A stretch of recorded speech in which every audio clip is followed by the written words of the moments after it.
Hey, it's Nick here again, guitar player with West Goats. This lesson is about how to find scales. Everybody has a different technique of how they see the fretboard and how they visualize the patterns on the fretboard. And I know how diverse it is now with YouTube because I can see all the different approaches people have for finding the scales that they want. So, gotta have a little bit of history of me to understand how I see the guitar and how I see the patterns. So I started playing guitar when I was 12 or 13, and I took theory, I got really invested and nerded out in it. And I made I guess, a pact with my schizophrenic self that I just didn't want to play solos. When I learned how to play, everybody was soloing. So I thought to myself, I want to learn chords. I played nothing but chords from ages 12 until, I would hit a few notes, but I never really tried to even play a scale until I was in my 20s. So a good 10 years later, maybe more like 15 years later, because it was my mid to late 20s.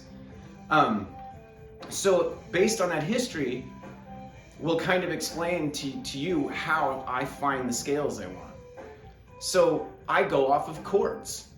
I identify where the scale begins and ends by the chords.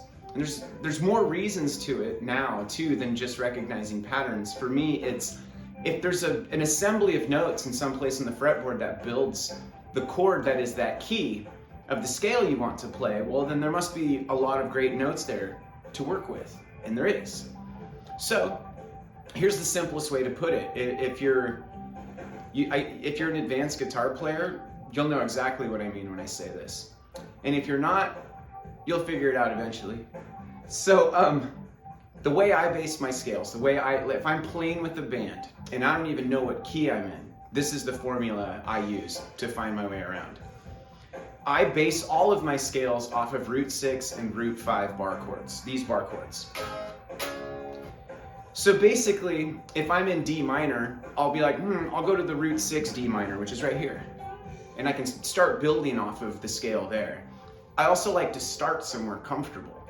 I don't want to just dive into some weird arpeggio or something. It's all about orientation for me. And I'm sure it's different player to player. And like I say in all my videos, all I can do is show you what I know, and hopefully it's helpful to someone out there. But that's how I build my scales. That's how I find the scales I want. A little more technical is I tend to gravitate towards the relative minor. I just think there's more fun stuff to do there. So that little formula I do works with everything. Everything. I can find the relative minor in polka and play with it, which actually surprised me when I was able to do it. So yeah, a great way to find scales is to visualize where the chord is built and see the root note and see what I always call a launch pad for scales or solos or whatever. Yeah, that's it. I'm gonna play some music.